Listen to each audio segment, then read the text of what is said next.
Hello guys, new video with my new setup. I hope the sound is better.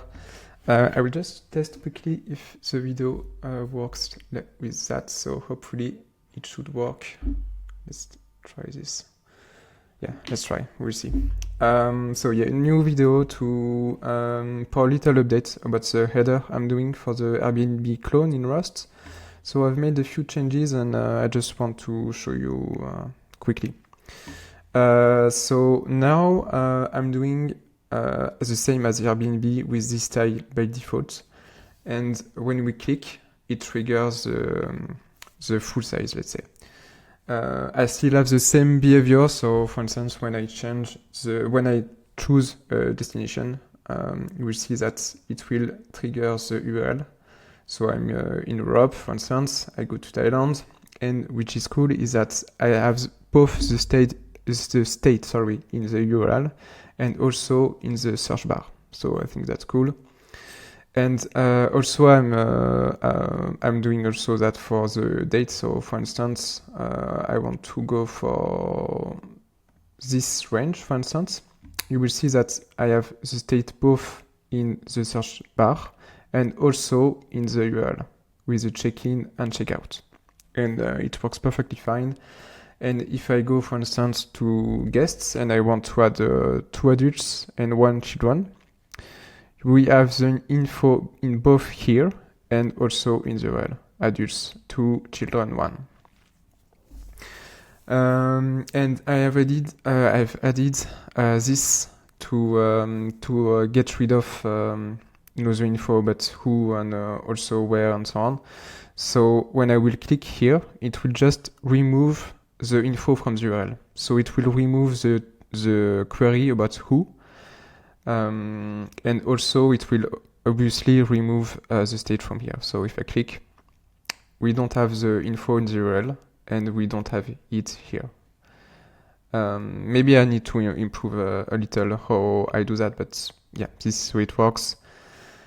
So yeah, and actually I had a small issue when I was using the Navigate, because you know when you use Navigate by default, the default behavior of browsers is that it will scroll to top when you navigate to a new page, even if it's the same page.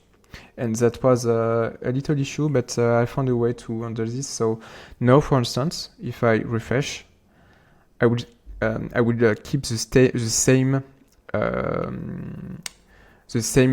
window scroll, and that's cool. And it works the same here, because before when I was changing, I was going to top, and it was really annoying. But now it works just fine. So that's cool.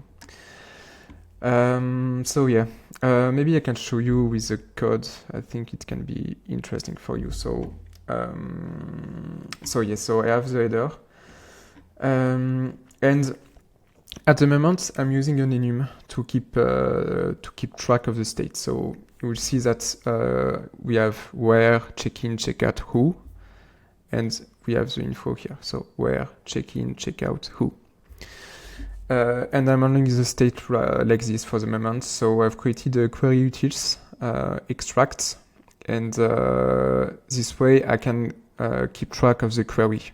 And it's quite simple. So if we look at the code, so I have just a few functions, but it's still a work in progress. But I have, for instance, this one that updates the URL. And it's quite simple. It takes a query. So the query is where, that you can find here. And yeah, this is just how it works. For the moment, I'm using this pattern to keep track of every places I use the queries, sorry. And yeah, it's quite simple. It works fine, and this way you can see that using Rust for full stack application works perfectly fine. It's quite simple. And yeah, so that's it for today. I hope you enjoyed, and I wish you a good day. Peace.